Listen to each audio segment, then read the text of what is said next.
correct pumpkin pie. Instructions from Good Housekeeping from 1891. It is a rarity to find a pumpkin pie nowadays properly made and baked as it used to be before people were too much in a hurry to do things as they should be done. It is difficult to find any semblance between the flavorless or overspiced pies now prepared from pumpkin and the delicious old-time pie. The trouble begins with preparing the pumpkin, which is usually boiled up quickly in abundance of water in such a manner as to take all flavor from it. There is but one way to cook pumpkin properly. Cut it into long strips, remove the seeds and inside pulp and pare these strips.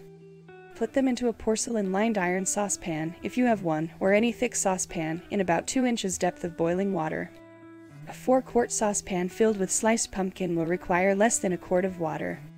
Cover the saucepan, and the moment the water begins to boil, set it back where its contents will merely simmer, being careful that it is covered all the time and that the water does not boil away fast enough to require that more should be added. After the pumpkin has slowly cooked in this steam for 6 hours, it will be soft and tender, all the water will be absorbed, and it will be an entirely different vegetable from the same thing boiled half an hour or so in abundance of water.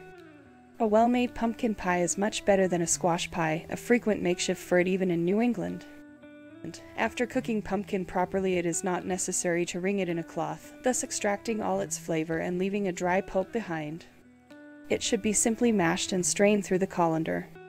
Measure out 2 cupfuls of this strained pumpkin, add 4 cupfuls of sweet milk, half a teaspoonful of salt, 2 teaspoonfuls of ginger, 1 of mace, an even teaspoonful of cinnamon, and a little nutmeg. Beat up 5 eggs with about 3/4 of a cupful of sugar and beat them into the other ingredients. Add, last of all, a cupful of cream, and taste the custard to see if it is sweet enough. Line rather deep earthen pie plates with plain paste, brushing it over with the white of an egg.